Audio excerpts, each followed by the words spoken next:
సత్యసాయి జిల్లా ఏప్రిల్ 4, 2022 సంవత్సరంలో జిల్లా కేంద్రంగా డిక్లేర్ చేయడం జరిగింది అధ్యక్ష.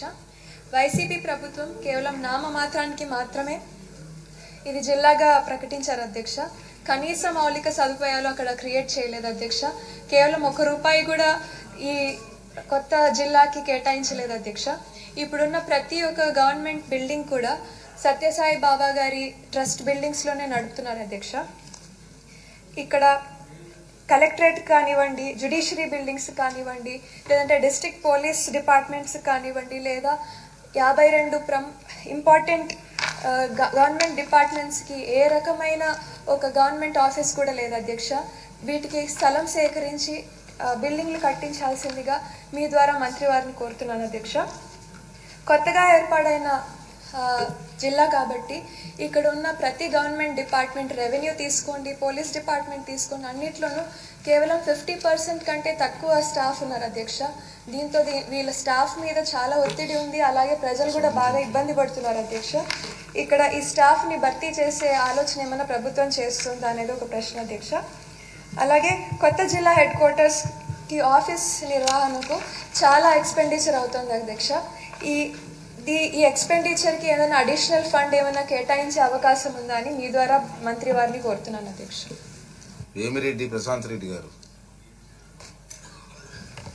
ధన్యవాదాలు అధ్యక్ష.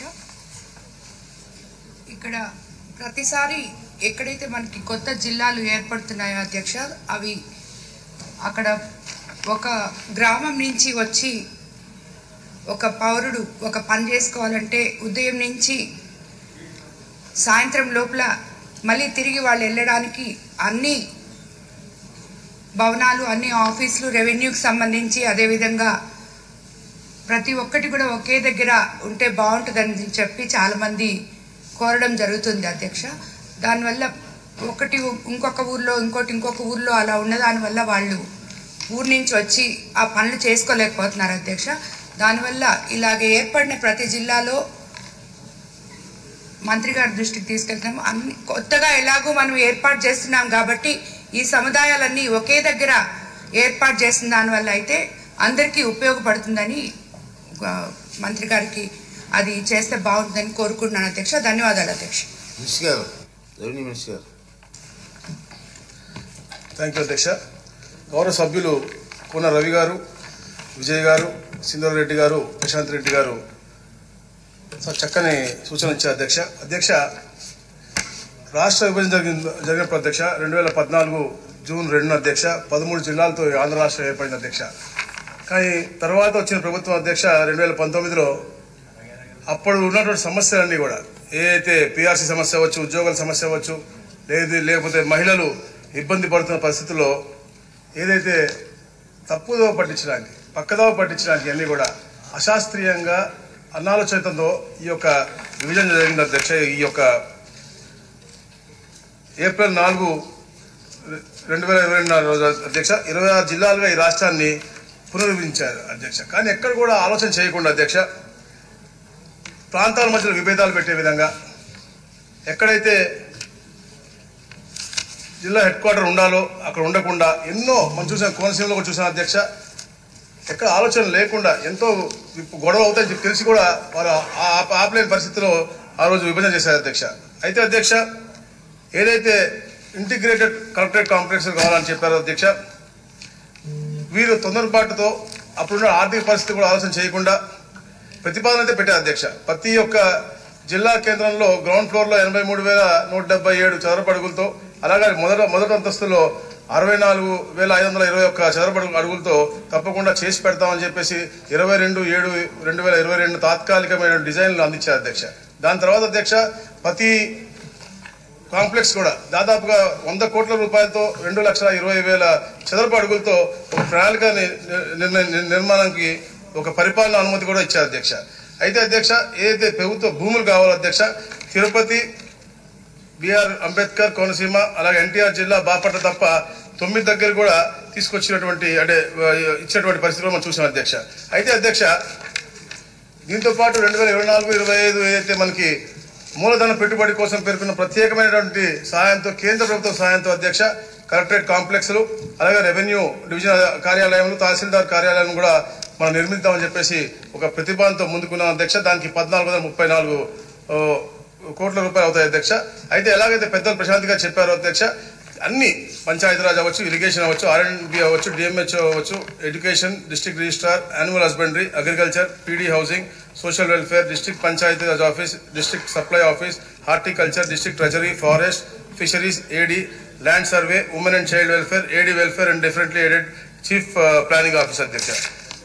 అధ్యక్ష, ఇవన్నీ కూడా ఒకే దగ్గర ఉండి చేయాలని చెప్పే ఆలోచనతో ఈ ప్రభుత్వం ముందుకెళ్తా ఉంది అధ్యక్ష. అయితే అధ్యక్ష, అందరికీ కూడా తెలుసు అధ్యక్ష ఆర్థిక పరిస్థితి ఎలా ఉందో.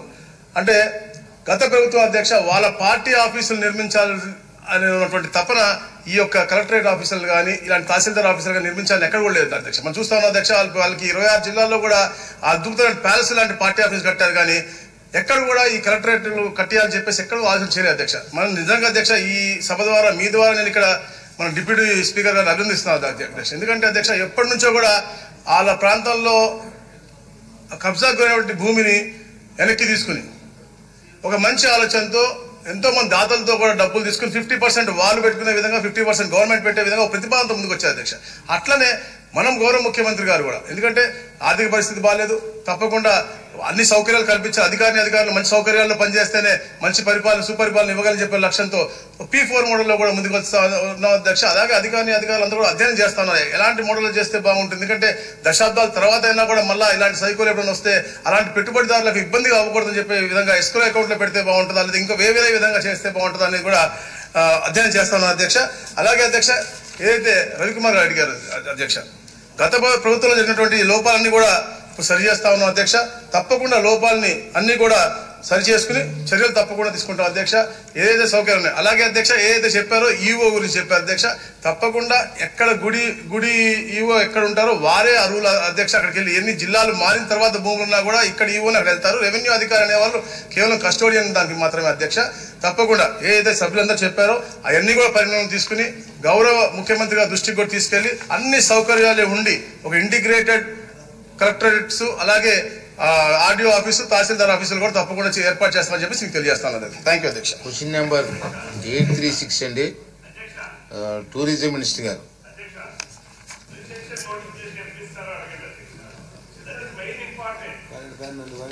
ఇది టైం కూడా అబ్జర్వ్ చేయాలి రవి గారు, ఇవాళ సీనియర్ మెంబర్ మధ్యలో ప్లీజ్ మినిస్టర్ గారు కార్యం. అధ్యక్ష, ప్రభుత్వం చేసిన లోపాలన్నీ కూడా కోఆపరేట్ చేయండి అధ్యక్ష. మొదటి ప్రశ్నకి సమాధానం అవునండి, రెండో ప్రశ్నకి సమాధానం అవునండి, మూడో ప్రశ్నకి శయనబుద్ధ ప్రాజెక్ట్ పునరుద్ధరణకి ప్రభుత్వం సంపూర్ణంగా చర్యలు తీసుకుంటా ఉంది, పరిశీలనలో పెట్టింది. ఘంటసాల అనే గ్రామం అత్యంత ప్రాచీన మరియు చరిత్రాత్మకమైనటువంటి గ్రామం. అక్కడ 1919-20 సంవత్సరం కాలంలోనే ఒక బౌద్ధ స్తూపం తాలూకు అవశేషాలు లభించినటువంటి సందర్భాన్ని కూడా గుర్తు చేసుకుంటూ అక్కడ ఒక బుద్ధిస్ట్ కల్చర్ గురించి కానీ అలా కాకుండా టూరిజం ప్రమోషన్ కానీ ఘంటసాల అనేది చాలా ప్రాముఖ్యమైనటువంటి గ్రామంగా ఇప్పటికే అందరం గుర్తించాం. దాంట్లో భాగంగానే అది కృష్ణా జిల్లా హెడ్ క్వార్టర్స్కి 20 కిలోమీటర్లు